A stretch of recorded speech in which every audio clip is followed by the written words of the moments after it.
Buenas noches con todos. Vamos a continuar con la capacitación en lo que son los reportes contables que quedamos el día domingo. Hoy día vamos a ver el reporte de cobertura de liquidez y lo que es el reporte 2A. Entonces, vamos a empezar con el reporte de cobertura de liquidez. Si tienen alguna consulta, me van escribiendo. Para poder comience a aclarar punto a punto lo que voy a estar mencionando. Entonces, como les mencioné en la- el domingo, este reporte de ratio de cobertura de liquidez eh, es solicitado solamente para las cooperativas que son de nivel 3, ¿no? De acuerdo a la estructura que pide el SBS, pero también hay algunas cooperativas que son de nivel 2B que también le están solicitando. Pero en general es recomendable que todas las cooperativas lo puedan implementar, ¿no? Ya que este ratio a ustedes le va a permitir medir con ese bajo escenario de estrés, con un horizonte de 30 días, qué tan preparado está la cooperativa para poder afrontar el retiro de ahorros de sus socios, ¿no? Entonces, el ratio de cobertura de liquidez, ¿qué cosa nos pide, no? Es el ratio de activos líquidos de alta calidad en moneda nacional, más el mínimo de flujos entrantes en 30 días, eh, lo comparamos con el 75% de flujos salientes en 30 días, ¿no? El mínimo, cogemos esa información y lo vamos a dividir entre el pasivo a corto plazo. El ratio aparentemente es bien simple, ¿no? Pero ¿dónde está la tarea? La tarea prácticamente viene aquí. Determinar esta información, los flujos, tanto entrantes y salientes, dentro de los 30 días que tenemos. Entonces, para eso, lo que tienen que trabajar ustedes es con una información histórica eh, de ingresos, de ahorros, lo que son pagos de créditos. Entonces, por facilidad, el regulador nos da las cuentas contables y eso es lo que vamos a ver ahora, ¿no? Entonces, vamos a ver el Excel. Y en el Excel tenemos el reporte de cobertura de ratio de liquidez. A ver, lo estamos viendo aquí en este momento. Entonces, este es el reporte de cobertura de ratio de liquidez. Entonces, en la primera parte aparece los activos líquidos de alta calidad, ¿no? Entre esos activos líquidos de alta calidad, ¿qué tenemos?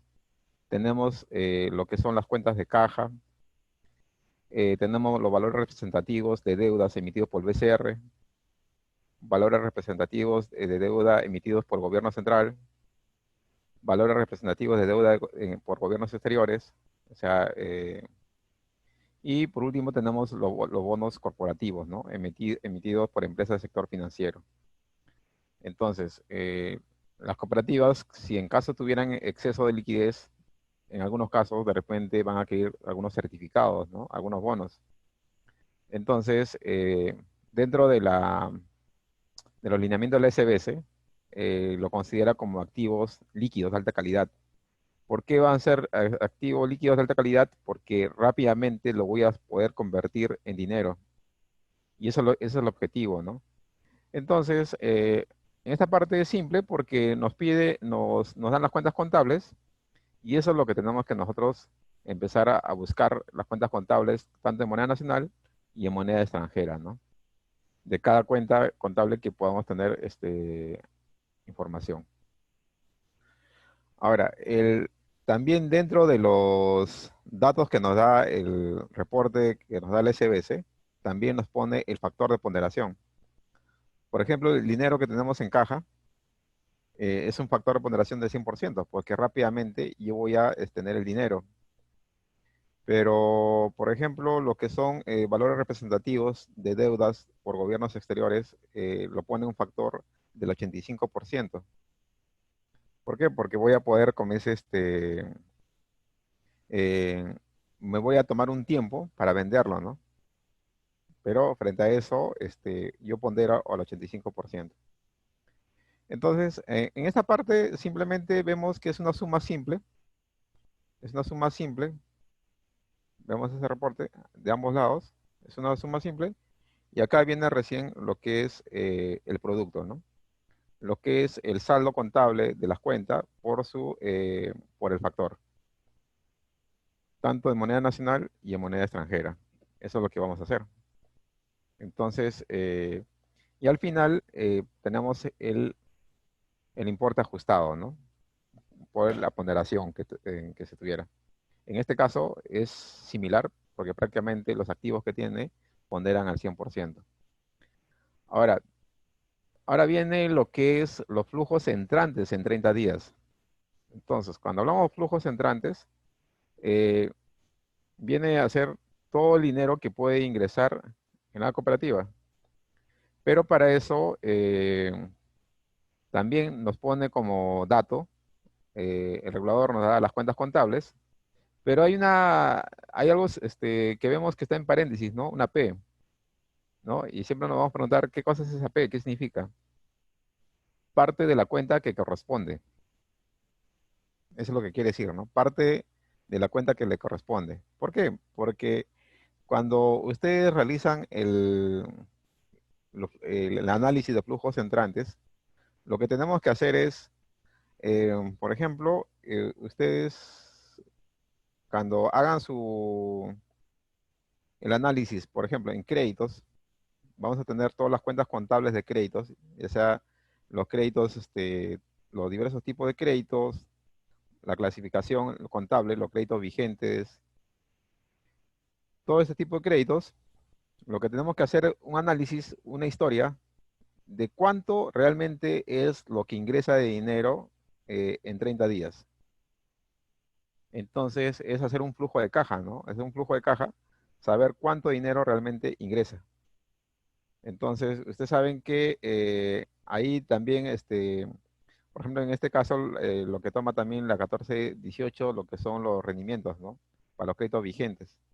Entonces, eh, estos montos no necesariamente van a cuadrar con el balance, porque la cooperativa puede tener créditos que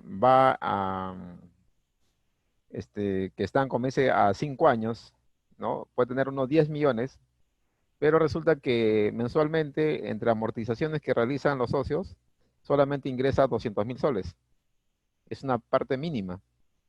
Por eso, en todas estas cuentas contables hay una P que dice parte de la cuenta que le corresponde. Entonces, para eso, lo que tienen que hacer ustedes es eh, prácticamente un cruce de la cartera de créditos, ¿no? Saber a cuántos días de vencimiento tiene y cuánto de dinero va a ingresar, ¿no?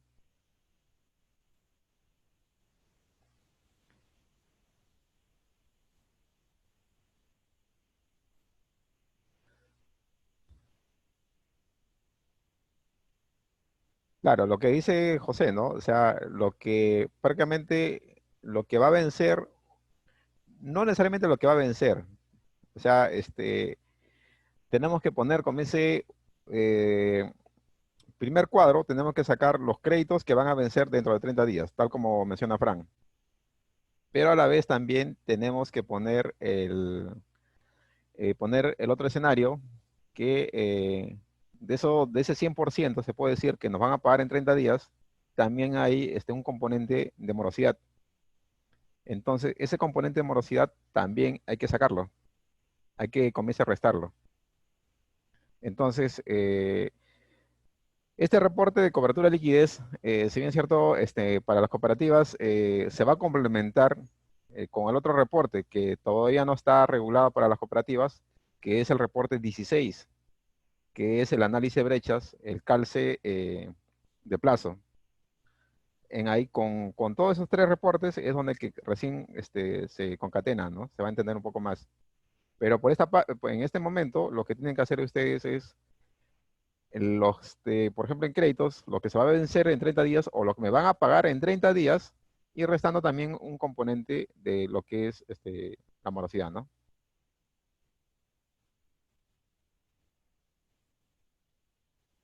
Eh, para eso también, lo que de ahí tenemos, las cuentas por cobrar, bueno, igual lo que es que si se tiene en 30 días que nos van a por pagar,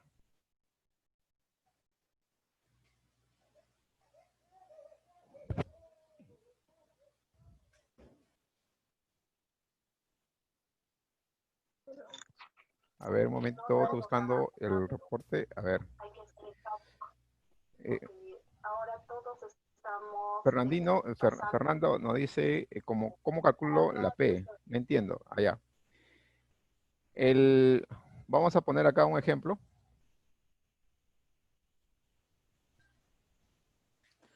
Eh, Vamos a suponer que tenemos un crédito, el socio, el socio X, tenemos que tiene un saldo de crédito de 10.000 soles y un plazo eh, de 24 meses. Entonces, vamos a imaginarnos que el socio solamente nos va a pagar capital. Vamos a poner, para fines de ejemplo, interés cero. Entonces, quiere decir que la cuota mensual, sería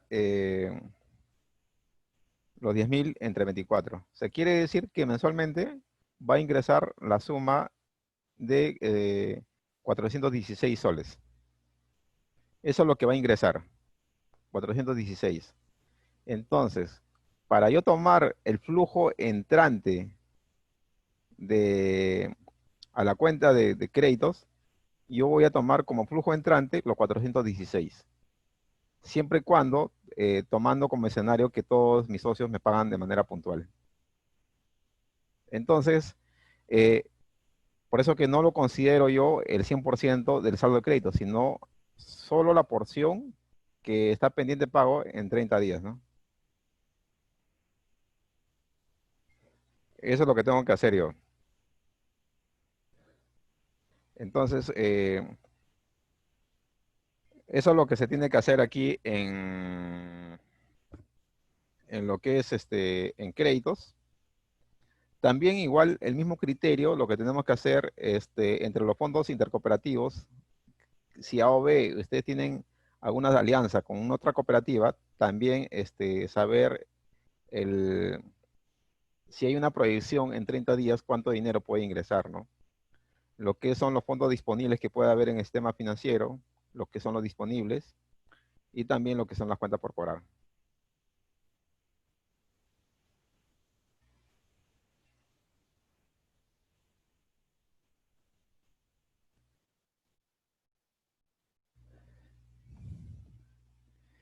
Pero como menciona, puede haber retrasos en los pagos de los socios, los DPF en otras cooperativas. Claro, o sea, entonces, por eso que este es prácticamente es un análisis que se tiene que personalizar en cada cooperativa, ¿no? O sea, no va a ser estándar para todos, pero frente al regulador, cuando haga el análisis, la revisión, tenemos que, como dice, las hojas de trabajo, tiene que quedar evidencia de cómo hemos hecho el cálculo, ¿no? Eh, Ahora, cuando son fondos intercooperativos, siempre y cuando consideramos intereses, pero si es que ese dinero, como tenemos un convenio de capitalización mensual, ¿no? Capitalización mensual, el contrato, ¿no? Entonces, lo podríamos considerar. Porque acá tenemos la 1113 y también tenemos la 1118, ¿no? Que son los intereses que genera esos depósitos a plazo. Eh, Eso sería lo que es en flujos entrantes. En flujos entrantes, lo que ingresaría. Mira, si se dan cuenta, acá en créditos, vemos que el factor ponderador es el 50%. O sea, ¿qué quiere decir? Este, Aún así, que nosotros hagamos un buen análisis del dinero que va a ingresar en créditos, el regulador nos pone una ponderación del 50%. Entonces, ese 50% prácticamente va a hacer que disminuya el dinero que tenemos proyectado, ¿no? Pero todo lo que son los fondos intercooperativos, los fondos disponibles que tenemos en otras entidades, ponderan al 100%. Las cuentas por cobrar, igual, ¿no? Hay, como dice, dudas en la recuperación y también lo pondera sobre el 80%. Lo que es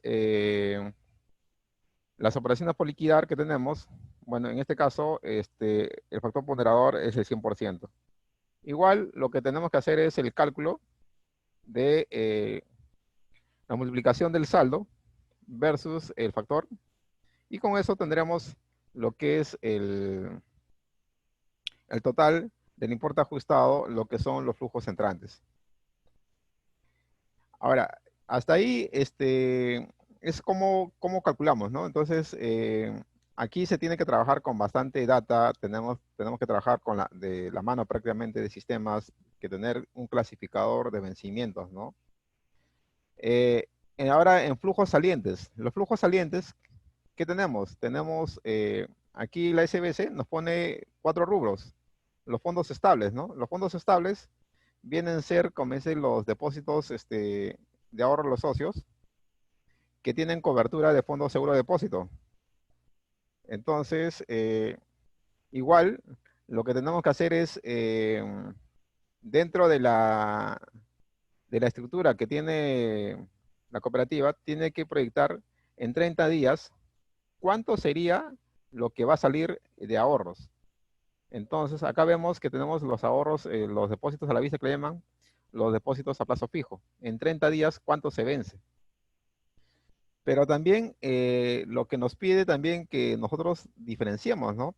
Que diferenciemos fondos menos estables, pero que también pongamos aquí lo que son personas naturales, personas jurídicas sin fines de lucro. Entonces, tomando lo que mencionaba José, ¿no? El día domingo, si es que AOV, bueno, en este caso, ¿no? La cooperativa tuviera problemas, se aplicaría el Fondo de Seguro de Depósito, los primeros en cobrar van a ser los socios, personas naturales, y personas jurídicas que sean sin fines de lucro. Entonces, el otro también es tener un clasificador de personas jurídicas con fines de lucro. Entonces, ese tipo de información es prácticamente la única forma de poder identificar es en el momento, se puede decir, de inscripción del socio, ¿no? Entonces, tener, como dice, la marca. Entonces, porque ya muchas entidades a la fecha, cuando ya son un poco más grandes, es un poco complicado hacer la diferencia, y todo lo que hacemos es mandarlos a un fondo estable, ¿no? Entonces, la primera banda. Entonces, y vemos aquí el, lo que es el factor es mucho menor, ¿no? De ahí también tenemos para ponderar lo que son otras obligaciones con el público o instituciones recaudadoras de tributos, ¿no? En caso que tuviéramos un convenio con la SUNAT. Eh, los fondos intercooperativos, ¿no? Que pudiera haber como ese que nosotros estemos captando fondos de otras cooperativas, los depósitos de las COPAC, los adeudos, obligaciones con vencimiento menor a 30 días.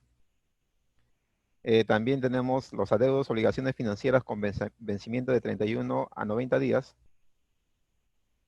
Valores, títulos, obligaciones en circulación, menor a 30 días. También tenemos las cuentas por pagar, derivados para negociación. Otras cuentas por pagar, lo que son operaciones por liquidar, y también tenemos posiciones de derivados, ¿no? Que también, para caso de las cooperativas nivel 3, como que pueden ser ese tipo de operaciones. Y también aquí contamos con las líneas de crédito no utilizadas, ¿no? O créditos concedidos no desembolsados. Entonces, puede haber que cooperativas trabajen con líneas de crédito. Entonces, esas líneas de créditos también podría ser como podría haber un retiro. Y también aquí nos proyectamos, ¿no? Cuánto se puede retirar en 30 días, tanto para las empresas jurídicas que son con fines de lucros o sin fines de lucro. Eh, igual, todo trabajamos con la parte, la porción que estamos identificando y lo que hacemos es eh, realizar una multiplicación, ¿no? Una multiplicación del saldo versus el factor. Entonces, con toda esa información, lo que vamos a obtener al final es el monto ajustado de los flujos salientes. Entonces, si vemos ahí la fórmula, ¿qué nos pide? La fórmula nos pide que determinemos de entre estos dos montos el mínimo. El mínimo vemos que es 108 y que lo sumemos lo que es los activos líquidos. Y de paso lo vamos a dividir entre los activos a corto plazo. Como vemos, estamos trabajando todo con, diré, pasivos a corto plazo. Entonces, todos estamos trabajando con 30 días. Entonces, al trabajar con 30 días, prácticamente estamos trabajando todo a corto plazo. Y lo que hacemos simplemente es aplicar la fórmula, ¿no? Entonces, aplicamos la fórmula, lo que es los activos líquidos de alta calidad, más el mínimo que tenemos de estos, de tanto de flujo entrante y saliente, multiplicado por 0,75, que también nos da el regulador, y lo dividimos entre los pasivos a corto plazo, y multiplicamos por 100. Entonces, este sería el ratio de cobertura de liquidez que tuviéramos en este escenario con este balance, estaríamos a un 79%. Y lo que es en moneda extranjera, estaríamos a un 36%. Ahora, ¿qué nos pide el regulador? El regulador nos pide que debemos de llegar al 100%. Al 100%, prácticamente es ahí donde ustedes tienen que establecer sus planes de acción, ver cuál va a ser la estrategia para poder llegar a esa cobertura, ¿no? Entonces, podría ser que de repente los flujos salientes sean montos de repente mayores, están captando de repente la mayor cantidad a corto plazo, a 30 días, no tienen depósitos a plazo fijo, y eso les va a afectar, ¿no? A la larga, ¿no? Entonces, tenemos que ver eso, y también las estrategias de cobranza que tienen. ¿Qué tan buenos son cobrando lo que es la devolución de los créditos, ¿no? Entonces, bajo el escenario que estamos en estos momentos de prácticamente pandemia, sería bueno que ustedes calculen este ratio. Les va a tomar su tiempo la primera vez, pero prácticamente para el análisis ustedes se van a poder proyectar, por lo menos para el 2021, saber cuál es la realidad de la cooperativa, ¿no? Eh, hasta aquí, de repente, alguna duda que tengan.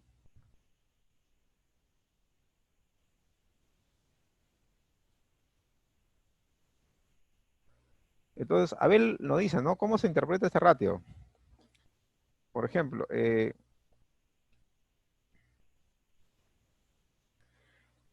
ratio que nos pide el regulador, nos pide uno que sea, en primer lugar, que sea mayor al 100%,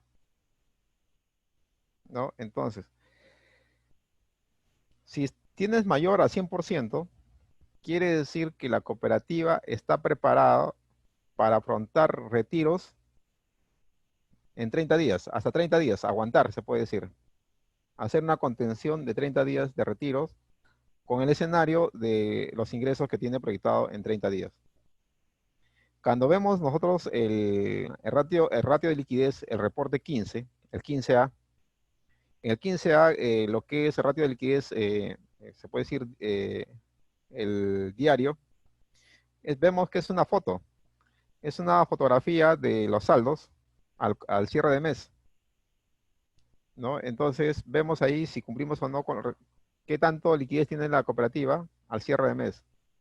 Pero en cambio, este ratio lo que nos permite ver es eh, si la cooperativa cumple, tiene la capacidad para afrontar las salidas de dinero, o sea, el pagar los ahorros de los socios, hasta 30 días, ¿no? Entonces, si vemos aquí en la presentación, lo que nos pide el regulador, tanto el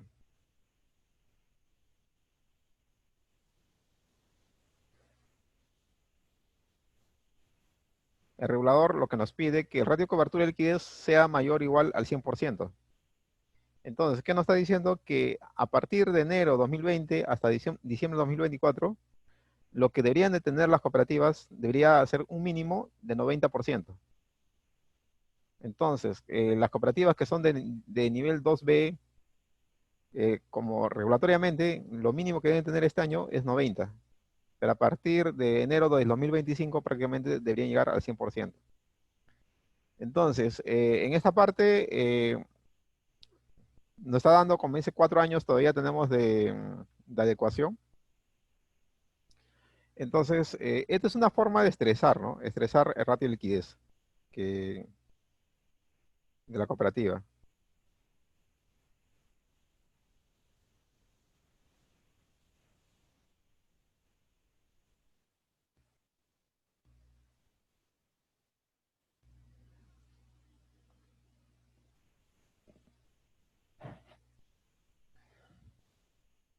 Ahora, acá Sara lo que nos pregunta, eh, Santa diré, para preparar ese reporte hay que parametrizar el sistema. Prácticamente sí se podría parametrizar, pero como experiencia propia, la gran mayoría lo trabajamos de manera manual. O sea, uno, salvo que ustedes tengan bien clasificados los depósitos de cuentas de ahorro, los créditos, y puede hacer, como ese sistema te ha preparado para hacer esa distinción, ¿no? Entonces, sí hay sistemas que lo hacen, pero va a depender la parametrización inicial, ¿no? Entonces, no todos, como menciono, lo tienen automatizado.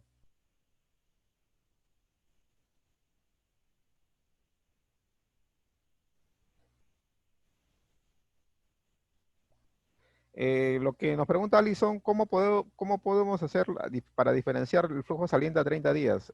Por ejemplo, en depósitos a plazo fijo va a ser más sencillo porque vamos a tener como ese, qué depósitos a plazo se vencen dentro de los 30 días siguientes. En cambio, lo que tenemos en la 21.11, todo lo que son los depósitos de ahorros, prácticamente son depósitos volátiles. Y todo eso van en 30 días, porque no hay un contrato que les amarre que esté mayor a un mes, ¿no? Dentro de la cooperativa. Eso es lo que va a pasar, ¿no?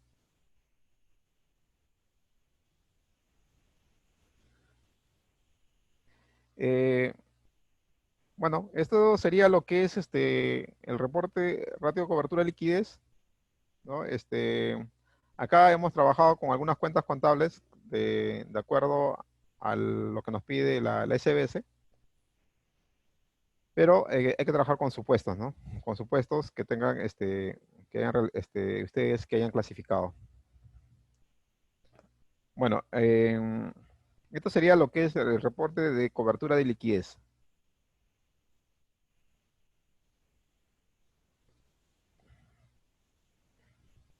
Bueno, ahora vamos a pasar el reporte al reporte 2A, si es que no tienen alguna consulta.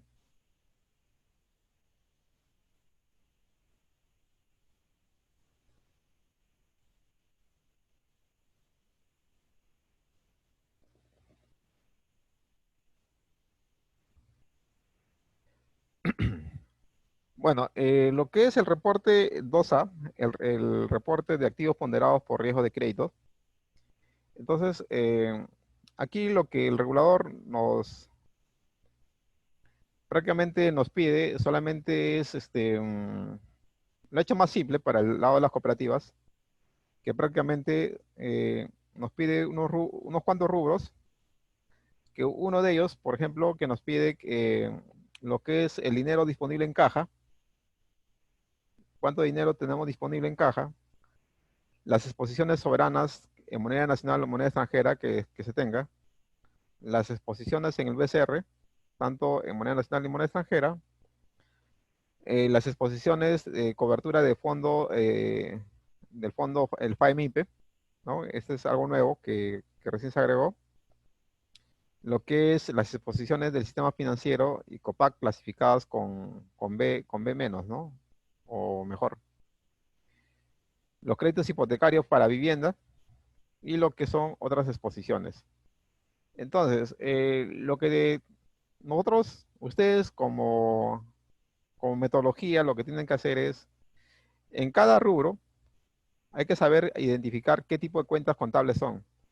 Bueno, acá yo tengo mi balance, que estoy poniendo mi balance como un ejemplo para que ustedes puedan verlo. Y a la vez también aquí estoy haciendo una clasificación, ¿no? De todos los rubros. Entonces, de acuerdo a las cuentas contables, por ejemplo, tengo de acuerdo a este reporte, tengo el dinero disponible, lo que es en caja. Tengo los 43 soles en caja. Si tuviera disposiciones en soberanas en moneda nacional o moneda extranjera, también podría poner acá las cuentas contables, tanto las exposiciones en el BCR y las exposiciones del fondo FAIMIP, ¿no? Entonces, con eso lo que nosotros vamos a poder comienzar rápidamente clasificar, ¿no? O sea, cuáles son, con qué cuentas contables trabaja para poder comienzar y llevarlo al reporte. También, a su vez, ustedes tienen que, el excedente que tienen de dinero, o sea, lo que tienen en caja en bancos, ¿no? Muchas cooperativas de repente lo tienen su excedente y lo han llevado a otra cooperativa, ¿no? O a otra caja municipal.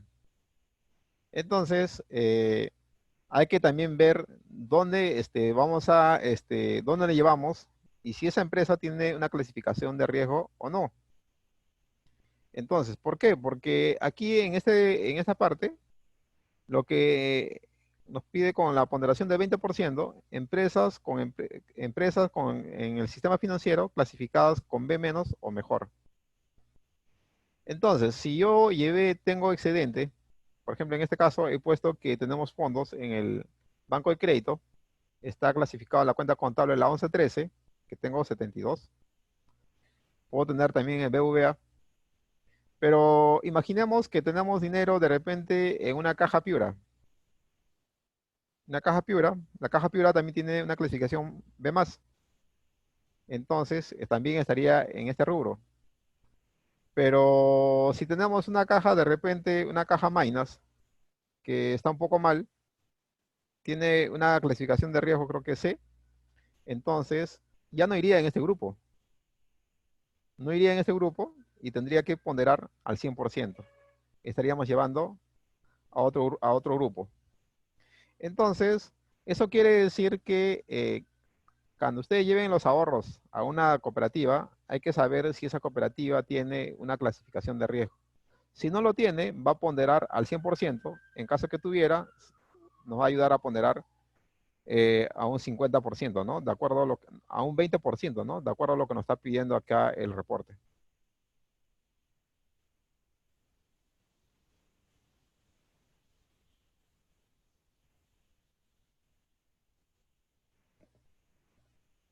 Las inversiones que tenemos en fondos mutuos también ponderarían al 20%. Entonces, es de acuerdo a la calificación, ¿no? Entonces, para esto, no todas las entidades, por ejemplo, que sean cooperativas, tienen una clasificación de riesgo, son contadas. Entonces, la gran mayoría vamos a ponderar al 100%. Entonces, este grupo ya tenemos aquí los que van a ponderar al 20%. Y también aquí lo que tendríamos que tener también es empezar a identificar lo que tenemos, los créditos con atraso, ¿no? El 100% de créditos, cuánto de crédito tenemos. También, si en caso que tuvieran sin clasificación externa, también lo ponemos. Aquí tenemos que determinar lo que tenemos las exposiciones de los créditos, también los rendimientos de vengados que podría haber, también las líneas de créditos no utilizadas, ¿no? Que podría tener. Entonces, con eso tenemos las exposiciones originales y también lo que tendríamos lo que son las provisiones de estos créditos. Entonces, los que van a ponderar al 100%. Y también para ello, más abajo, debemos de tener la información, por ejemplo, los que van a ponderar al 100%. Y acá tenemos las cuentas contables, ¿no? Por ejemplo, hay una cooperativa donde hemos llevado dinero y esa cooperativa no tiene una clasificación de riesgo, entonces lo llevo a ponderar al 100%. Lo que son, eh, lo que son algunos fondos de garantía que tuviera, las cuentas por cobrar, ¿no? Que son activos, lo que son los valores de crédito fiscal, terrenos que tuviera, edificios, mobiliario, equipo de transportes, obras en ejecución, ¿no? Lo que son instalaciones para mejoras de propiedades alquiladas. También vemos acá lo que son los software adquiridos, ¿no? Los que tengan su software. Bienes recibidos en pago, ¿no? Bienes adjudicados, las comisiones por cobrar. Y también tendríamos lo que son las cuentas por cobrar por venta de bienes y servicios. Todo lo demás, los activos que tenga la cooperativa y que no está clasificado en la parte superior, ¿no? O sea, que los que ponderan al 20 o a 0%, ¿no?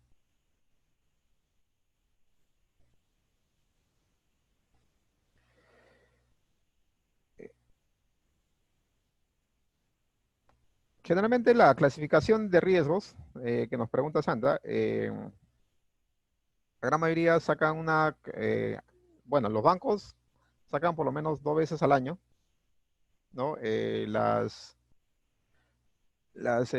cajas municipales una vez al año, ¿no? Entonces, se podría tomar como la última, ¿no?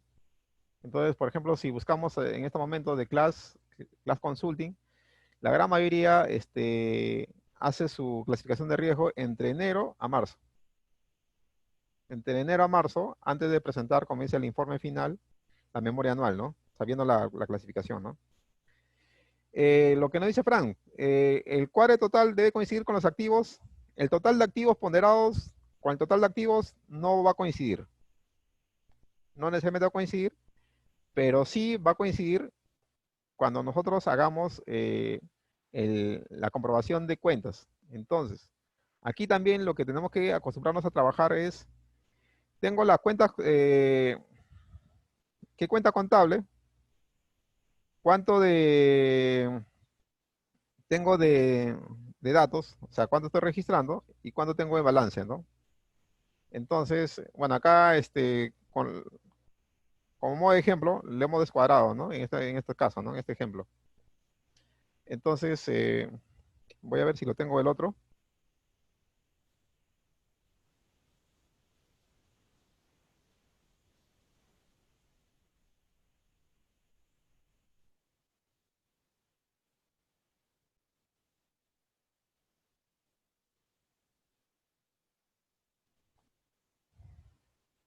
A ver, voy a mostrar el otro reporte que tengo, que está ahí, está cuadrado.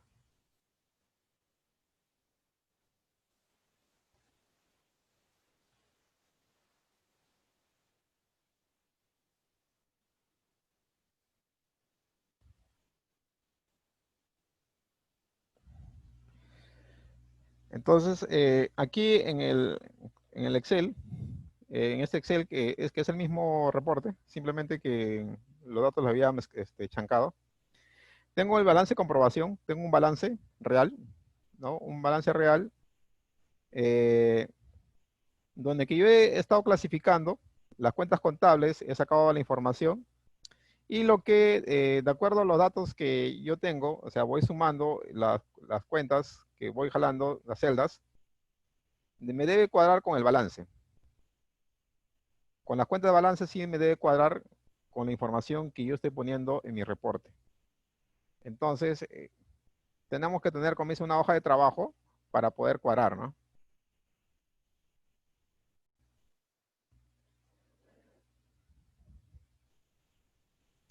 Entonces, si tiene un crédito consumo con garantía hipotecaria, ponderamos al 100%. Está como créditos, ¿no?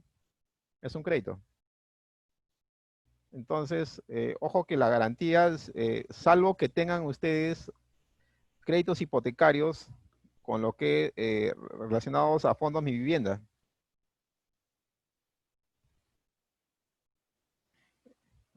que sean, comience créditos exclusivamente, o sea, que tenga que cumplir las condiciones, que tenga un seguro, que esté, comience evaluado por un perito RPEP, ¿no? Y que esté inscrito.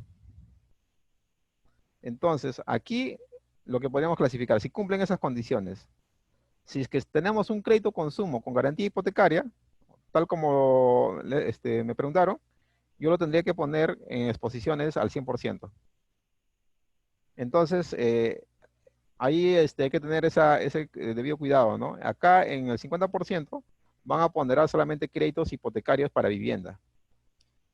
Entonces, ahí la confusión que hay cooperativas que le llaman créditos hipotecarios para, cuando tienen garantía hipotecaria. Esos no son créditos hipotecarios, ¿no? Tiene que ser, el destino del crédito tiene que ser para la construcción, refacción de un inmueble, ¿no? O compra, ¿no?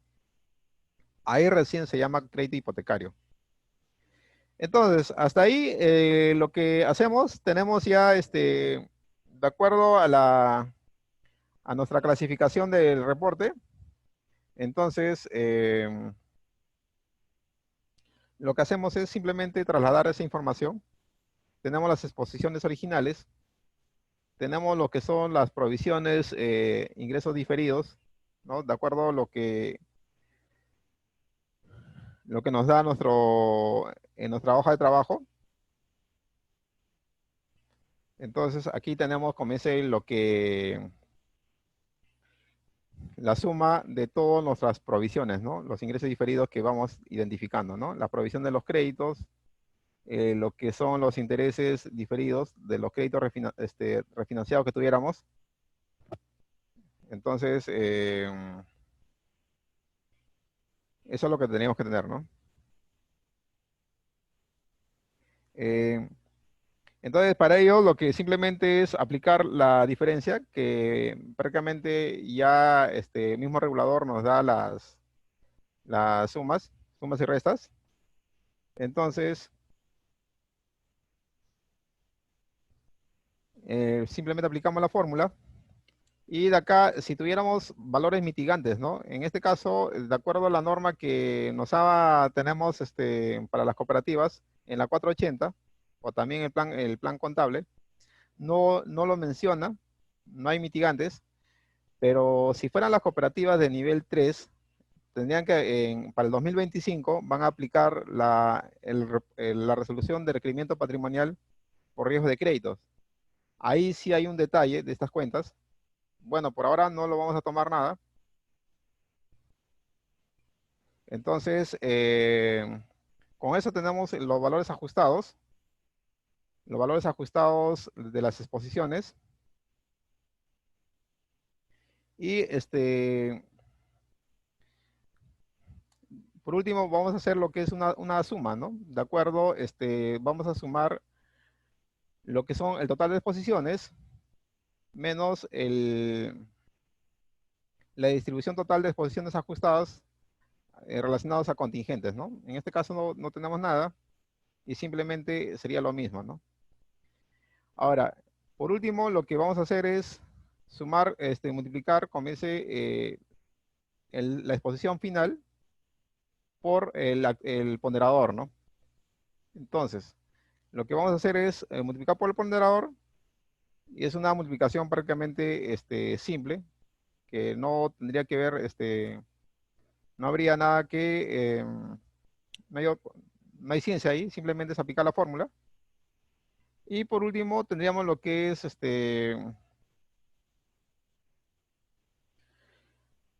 las provisiones genéricas no consideradas en el patrimonio efectivo, ¿no? Entonces, vemos que en el patrimonio efectivo nosotros ingresamos las provisiones genéricas regulatorias, ¿no? Pero si hubiera en exceso, acá lo podríamos considerar, ¿no? Entonces, en este caso no tenemos nada de ello y simplemente sumamos el total de exposiciones y prácticamente esto es el total, ¿no? El total de activos contingentes ponderados por riesgo es los 20 millones, ¿no? Entonces, pero ¿cuál es el requerimiento patrimonial? ¿Cuánto nos pide el regulador? En estos momentos nos está pidiendo el 4%, lo que simplemente sería lo que es lo que sería la multiplicación de los activos ponderados por riesgos por el 4%, ¿no?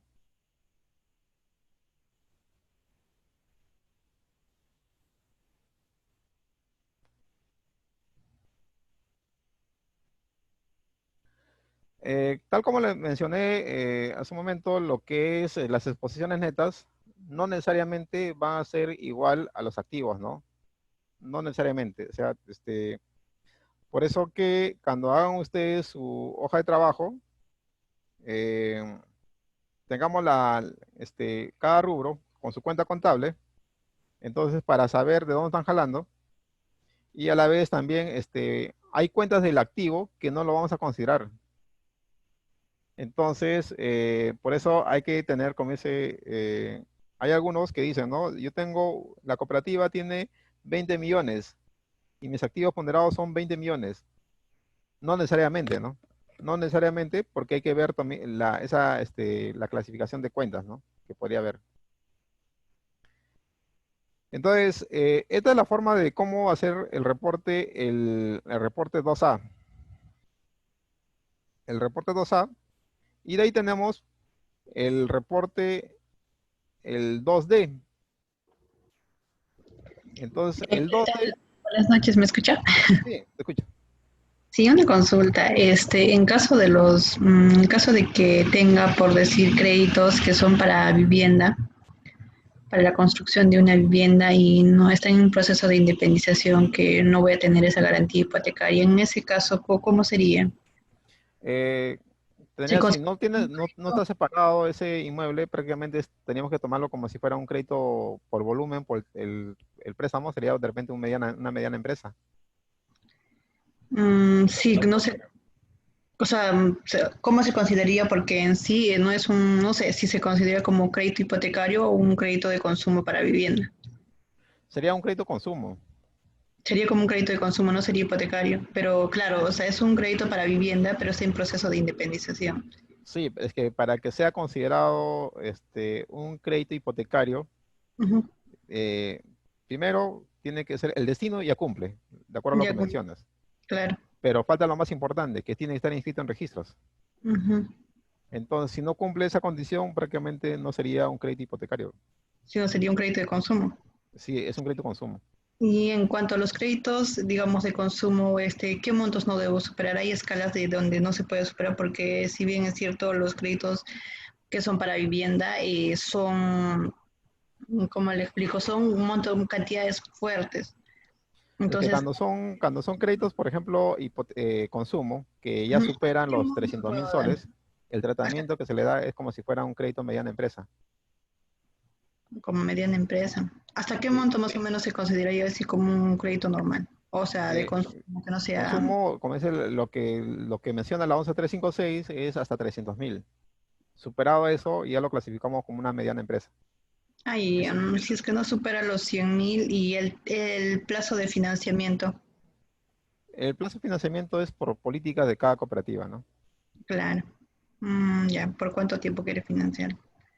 Sí, Porque esa política, el plazo de financiamiento siempre tienen que tener ustedes en cuenta, ujú, eh, respetar, ver cómo es el calce de plazo, ¿no?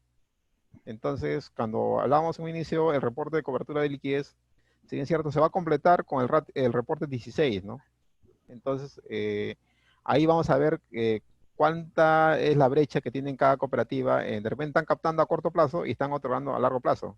ujú. Entonces, hay que tener bastante cuidado en esos plazos, ¿no? Entonces, cuando viene el regulador, lo que hace, a veces de oficio les pide que hagan su reporte de calce de operaciones y ahí se detecta todo, ¿no? Entonces hay que tener bastante cuidado ahí.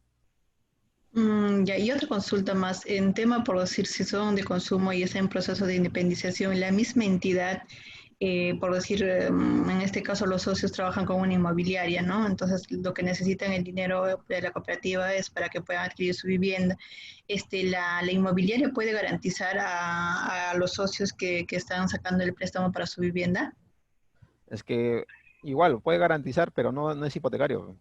Claro, no es hipotecario, pero podría garantizar la inmobiliaria. Es que prácticamente si fuera la garantía sería como una Ujú. garantía hipotecaria y sería por derechos y acciones. Por Entonces, derechos y nuevamente acciones. sería por política de la cooperativa. Si la cooperativa ve que puede trabajar de esa forma, puede recibir esos tipos de garantías, eh, lo aceptan, ¿no? Pero en Claro, la práctica sabemos que cuando son por derechos y acciones, es complicado como es ejecutar, ¿no? y podría ser como un fiador solidario nada más. Sí, pero como digo, depende de cada cooperativa. Claro, pero no habría ninguna operación por decir si, por decir la inmobiliaria quiere ser como fiador solidario, hasta cuántos socios podría, no sé, entrar como fiador. Es que justo cuando vimos el domingo, estábamos Ujú, viendo los límites. Entonces, cuando vemos que ahí tenemos que considerar también lo que es el riesgo único, ¿no? Uno, primero, evaluar los socios independientemente. Nosotros, ustedes ya sea como cualquier cooperativa o una entidad financiera, nosotros evaluamos al cliente por la capacidad y voluntad de pago. La ujú, voluntad de pago lo vamos a ver como cómo paga en el sistema financiero, cuáles son sus antecedentes. Y la claro. capacidad, cuál es la fuente generadora de ingresos, ¿no? ¿Tiene fuente generadora de ingresos? Sí. Ah, ya, entonces sí me puede pagar. Entonces yo le doy el crédito. La garantía es un colateral, es un adicional. O sea, simplemente es para poner presión para que me pague. Entonces, esa garantía no tiene como no va a tener la debida importancia en el momento ya sea de provisiones, todo ello, ¿no? Lo que sí me va a ayudar es en la recuperación cuando el crédito se caiga. Entonces, ahora, si es que me va a garantizar, como dice una inmobiliaria, si ponemos ese ejemplo, veo que me va a garantizar 2, 3, 10 créditos, bueno, el riesgo lo está asumiendo la cooperativa, ¿no? Porque si ve que prácticamente el, un crédito se cae, el, el fiador solidario va a tener que cumplir. Cae el segundo crédito, entonces ahí de repente ya no va a poder comienza a afrontar el fiador. Entonces ya es un tema ya de análisis de cada cooperativa, cuál es el apetito al riesgo que tiene. Pero por fines de provisión, no tiene nada que ver. O sea, por eso que en el estado, es el motivo por qué otras entidades financieras prestan hasta 70.000 soles, 80.000 soles sin garantía. Y más se basan en lo que es evaluar la capacidad de voluntad de pago. ¿Por qué? Porque prácticamente la garantía no nos ayuda, simplemente es un colateral, es para ejercer presión, ¿no? Al momento Claro. de recupero. Mm, claro, entonces tendríamos así, por decir, la evaluación de cada uno de ellos de manera independiente es buena y a la par lo pongo como fiador, o sea, no hay ningún inconveniente también, pues, ¿no? No, no hay ningún inconveniente. Eso no te van, no es comienzo sancionable, nada de ello. Ah, ok, ya, muchísimas gracias. Entonces, ahí hay que comienza a ver ese tema de lo que es la fuente generadora de ingresos, lo principal, ¿no? Lo que hay que evaluar. Entonces, Claro. con el reporte 2-1, en ese reporte lo que sacamos son los activos contingentes, los activos ponderados por riesgos, ¿no? Que puede tener la cooperativa. Entonces, el reporte 2D lo que va a hacer es juntar el reporte 2-1, el reporte de patrimonio efectivo, lo va a juntar todo y va a sacarnos el ratio capital. Entonces, cuando vemos aquí, por ejemplo, el ratio, los activos contingentes ponderados por riesgo, en el reporte 2-1, hemos obtenido la suma de 20 millones. Pero vemos que la cooperativa tiene patrimonio efectivo básico, 3,5 millones, patrimonio efectivo suplementario, 1,600,000, y total de patrimonio efectivo, 5 millones. Cuando sacamos la división, el patrimonio efectivo entre los activos ponderados, estamos teniendo un ratio de 24%. Ese ratio global es el ratio de solvencia. El ratio de solvencia, otros le llaman ratio de Basilea. Entonces, ¿qué quiere decir? Que el regulador nos pide 10%. En este caso, con la información que tengo, la cooperativa tiene un 24%. Entonces, por ese lado, la cooperativa está por encima de lo que nos pide el regulador. El regulador nos pide 10 y está por encima de 24. ¿Qué quiere decir? ¿Qué nos da a entender este ratio? Tiene 24, tiene de activos ponderados 20 millones. O sea, quiere decir que la cooperativa tranquilamente podría crecer unos hasta 40 millones y el ratio estaría encima de 10.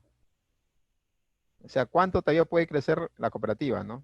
Entonces, ese ratio también deberían ustedes, me imagino que lo sacan de manera mensual y con eso ustedes lo que pueden proyectarse, ¿no? ¿Hasta cuánto puede crecer la cooperativa sin poner capital, ¿no?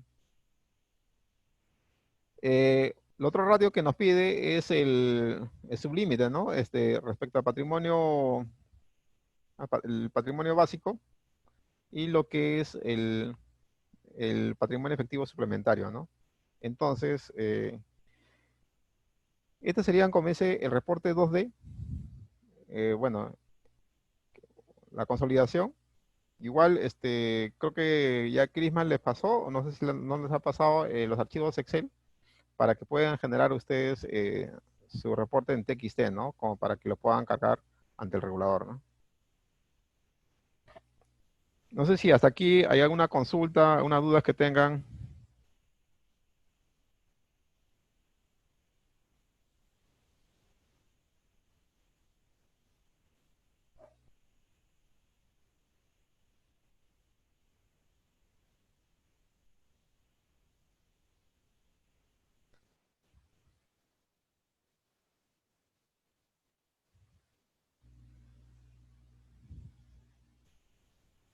¿Alguna consulta para ahí en este punto?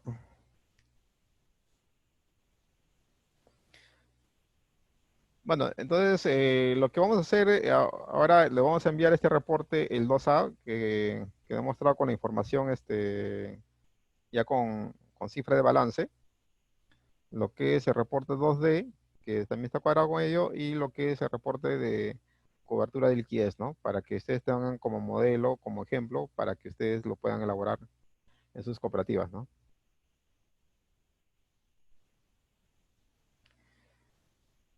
Entonces, eso sería todo por ahora, lo que es ese reporte que teníamos pendiente, ¿no?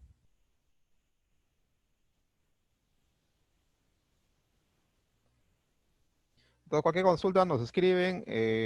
Como les mencioné, si es que AOV tienen ustedes problemas en usar los reportes, o sea, en la generación de los TXT, nos escriben para que Diego les ayude con ese cómo usarlo, ¿no? Entonces, nos quedaríamos en este punto, sería hasta una próxima oportunidad, ¿no? Y la grabación, creo que sí ha realizado Crisma, entonces ya le estaré enviando este, la grabación, ¿no? El link. Bueno, gracias a todos ustedes.